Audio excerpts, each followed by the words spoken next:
नाही माझा माय माझी माय म्हणजे माझा विठुराया आहे, माझा बाप आहे. आईचं कर्तव्य त्या ठिकाणी असतं, बाळाचे त्या ठिकाणी काय करणं, संगोपन करणं. आणि बापाचं कर्तव्य असतं मुलाचं त्या ठिकाणी काय, पालन करणं. त्याला म्हणून तर त्याला काय म्हटले जातात, पालक म्हटले जातात.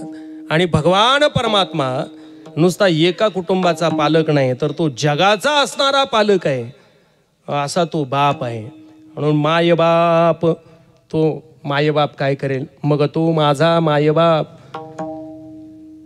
घेईल ताप हिरोनी, घेईल ताप हिरोनी, घेईल ताप हिरोनी, घेईल ताप हिरोनी. मग तो माझा मायबाप घेईल ताप हिरोनी, मग तो माझा मायबाप घेईल ताप हिरोनी.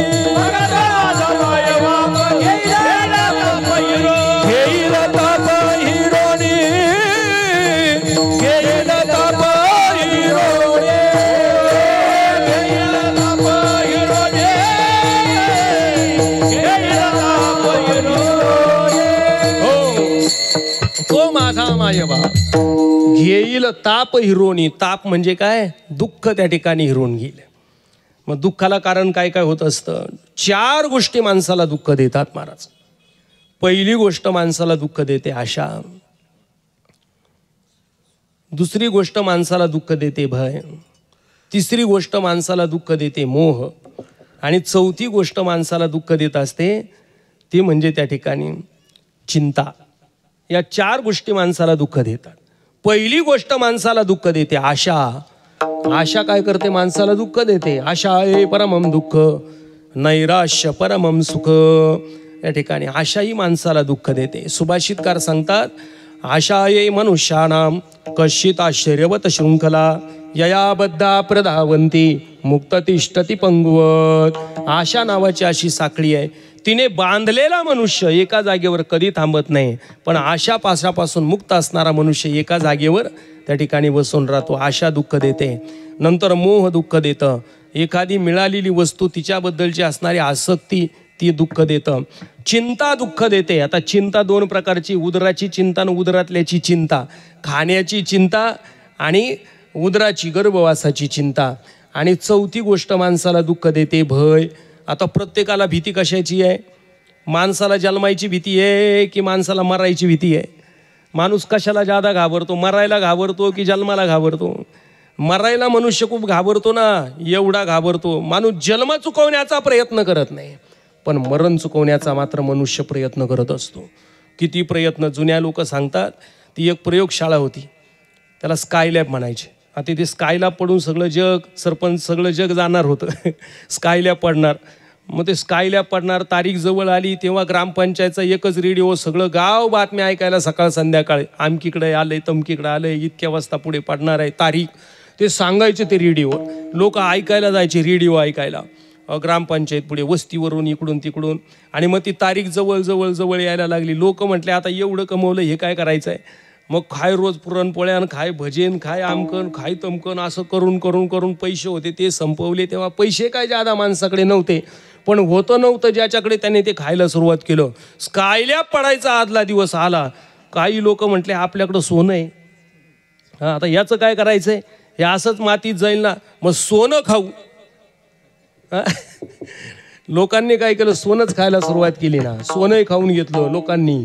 आणि स्कायलॅब दुसऱ्या दिवशी सकाळी बातमी आली, स्कायलॅब पडलं पण समुद्रात पडलं. मग तोंड जोडायला लागले आणि सोनं शोधायचा प्रयत्नही काहींनी केला. विठ्ठल विठ्ठल.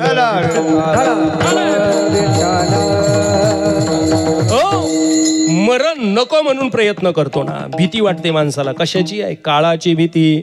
पण भगवंताच्या चरणावर जर त्या ठिकाणी चित्त ठेवलं तर किती अंगात बळ येतं महाराज. एवढं बळ येतं, एवढं अमोघ बळ येतं. एकी केली हातो फळी ठाया बळी पावलो, पावटणी केला काळ. अंगी बळ होते, ज्या काळाला ओलांडून जाण्याची ताकद त्याच्यात निर्माण होते. अशा प्रकारे या ठिकाणी म्हणून तुकोबाराय म्हणतात, मग तो माझा मायबाप घेईल ताप हिरोणी. ताप म्हणजे तो दुःख त्या ठिकाणी हिरून घेईल, सर्वच्या सर्व सुख प्रदान करेल. घेईल ताप हिरोणी आणि बहुतांच्या मते गोवा. मग त्या ठिकाणी बऱ्याच लोकांच्या म्हणण्यानुसार त्या ठिकाणी परमात्म्याचा स्वभाव आहे, अत्यंत करुणावंत स्वभाव आहे. तो जीवाला त्या ठिकाणी त्याला शरण गेलेल्याला लांब लोटत नाही, अशा प्रकारे तो आहे. मग तुकोबाराय म्हणतात तसा तो परमात्मा अत्यंत करुणावंत. अभंगाच्या 4थ्या चरणामध्ये तुकोबाराय सांगतात, करुणा बोले तुका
ताप भिरवणे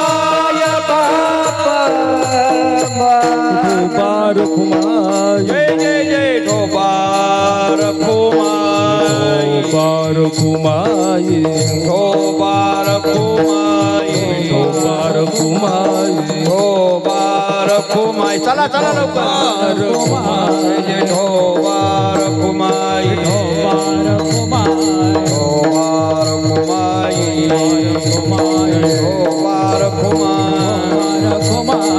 ढोबार कुमाई ढोबार कुमाई ढोबार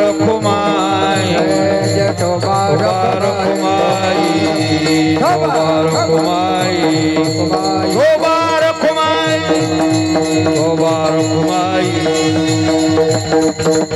ढोबार कुमाई ढोबार कुमाई ज्ञानेश्वर माऊली ज्ञानराज माऊली ज्ञानेश्वर माऊली ज्ञानराज माऊली ज्ञानेश्वर माऊली ज्ञानराज माऊली ज्ञानेश्वर माऊली ज्ञानराज माऊली ज्ञानेश्वर माऊली ज्ञानराज माऊली जय जय ज्ञानेश्वर माऊली ज्ञानराज माऊली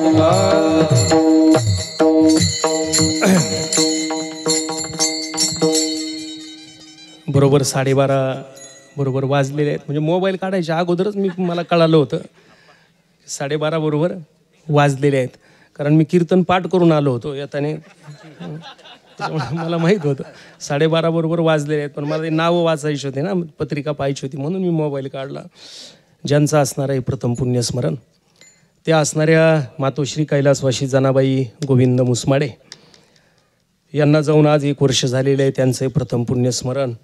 सर्व उपस्थित या ठिकाणी मुसमाडे परिवार, त्यांचे असणारे चिरंजीव श्री बाबासाहेब गोविंद मुसमाडे पाटील, त्याचप्रमाणे त्यांच्या असणाऱ्या कन्या सौ सुमन अण्णासाहेब दुशिंग पाटील, सौ कमल सुभाष ससे पाटील, सौ विमल दत्तात्रय मसे पाटील, त्याचप्रमाणे सौ सरुबाई बाळासाहेब मसे पाटील, सौ शोभा अशोकराव पवार पाटील, त्याचप्रमाणे त्यांच्या असणारे पुतणे श्री अण्णासाहेब हरिभाऊ मुसमाडे, त्याचप्रमाणे श्री भाऊसाहेब सोन्याबापू मुसमाडे, त्यांचे असणारे नातू श्री चंद्रभान दादा पाटील मुसमाडे, सौ शोभा अशोक पवार, असा एवढा मोठा असणारा या मातोश्रींचा परिवार. सर्व उपस्थितांच्या वतीने भगवान परमात्म्याकडे आपण प्रार्थना करूया. हे भगवंता, वैकुंठवासी या मातोश्रींना परत तू या मृत्यूलोकामध्ये जन्माला घालू नको, त्यांना उत्तम लोक उत्तम गती प्राप्त करून द्या, अशी भगवत चरणी प्रार्थना करूयात. या मातोश्रींना संत महिपती महाराज देवस्थान ट्रस्ट, संत महिपती महाराज वारकरी मंडळ, त्याचप्रमाणे श्री ज्ञानेश योगाश्रम डोंगरगण, आमच्या सर्व आजी माजी विद्यार्थ्यांच्या वतीने मातोश्रींना भावपूर्ण श्रद्धांजली समर्पण करूया. आणि या सेवेला या ठिकाणी पूर्णविराम देत असताना फक्त 1-2 मिनटं फक्त मी बोलणार आहे. संत महिपती महाराजांचा जीर्णोद्धार सोहळा, कलशारोहण सोहळा आणि विष्णुयाग त्या ठिकाणी संपन्न होत आहे. 28/4/2025, 29/30 आणि 1/5/2025 या ठिकाणी 4 दिवस तो सोहळा चालू आहे. विष्णुयागाचं त्या ठिकाणी आयोजन आहे. महिपती महाराजांनी 284 संतांचं चरित्र वर्णन केलं. सर्व आकडा 284चा समोर ठेवलेला आहे. रोज कीर्तनाला 284 टाळकरी त्या ठिकाणी उभे राहणार आहेत. प्रत्येकाला नंबर देण्यात येणार आहे. रोज 284 त्या ठिकाणी महिपती महाराजांनी लिहिलेलं जगद्गुरू तुकोबारायांचं 16 अध्यायाचं चरित्र, त्याचं वाचन करण्यासाठी 284 वाचक राहणार आहेत. विष्णुयाग संपन्न होणार आहे. 71 कुंड त्या ठिकाणी यागाचे राहणार आहेत. 284 जोड्या त्या ठिकाणी त्या यागाला बसायच्या आहेत. कलशाची मिरवणूक जे निघणार आहे त्याला 284 पताका असणार आहेत. 284 मृदंग वादक त्या ठिकाणी मिरवणुकीला असणार आहेत. 284 कलश घेऊन महिला मंडळ त्या ठिकाणी मिरवणुकीला उपस्थित राहणार आहे. असं त्या ठिकाणी तो मोठा सोहळा संपन्न होणार आहे. ज्याला कुणाला यज्ञाला यागाला बसायचं असेल, तीन त्या ठिकाणी वर्ग पाडलेले आहेत. 1 दिवसाचा, 2 दिवसाचा, 3 दिवसाचा. ज्याला 1 दिवस यागाला बसायचं त्याला 3,500 रुपये फी आहे. ज्याला 2 दिवस यागाला बसायचं त्याच्यासाठी 7,000 फी आहे. ज्याला 3 दिवस यागाला बसायचं त्याच्यासाठी 11,000 रुपये फी आहे. आणि नाव नोंदणी अगोदरच त्या ठिकाणी करण्यासाठी 1100 रुपये अण्णामामा 1100 रुपये त्या ठिकाणी डिपॉझिट त्याचं ठेवलेलं आहे. परत ऐन टायमाला तो नाही आला तर दुसरा त्या ठिकाणी बसवता येईल, म्हणून नाव नोंदणी अगोदरच करून त्या ठिकाणी करायची आहे. असा एवढा मोठा सोहळा 28/4 ते 1/5 संपन्न होत आहे. आपण सर्वांनी या ठिकाणी कुणाला यागाला बसायचं असेल तर त्यांनी संस्थांशी माझ्याशी कुणाशी संपर्क करा, आपलं नाव नोंदा आणि मोठ्या अशा या पुण्यकार्यामध्ये सहभागी व्हा अशी सर्वांना संस्थांच्या वतीने या ठिकाणी विनंती करतो. आणि झालेली सेवा पुनश्च भगवतचरणी समर्पण करून या सेवेला पूर्ण विराम देऊ. जय विठ्ठल जय जय जय विठ्ठल जय जय विठ्ठल जय विठ्ठल जय जय विठ्ठल जय जय आ बोलिलेले कुरे देवा कोणी करा क्षमा पराज महाराज तुम्ही नाय विचारिलाधिकार घ्या पुन्हा क्षमा पराज महाराज तुम्ही तुका म्हणे ज्ञानेश्वरा राखा पाया पैकिंकरा क्षमा पराज महाराज तुम्ही ज्ञानदेव तुकाराम